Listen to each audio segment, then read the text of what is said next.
Ganito po mag-wrap kung nagtitipid kayo ng 1 dinar. Madali lang po. Ayan. Ikutin.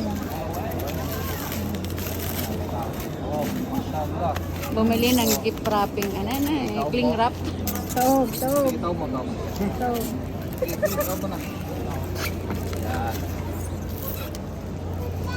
Ayun. Sige, sige. Yan. Aywa. Apakagaling. Oh. Isa pang ikot, daddy. Yan. Isa pa. Isa pang ganun, oo. Isa pang wrap na ganun. Sige na. Na? Aywa. Oh, yan na. Oh, apakagaling. 1 KD. This is the finished product.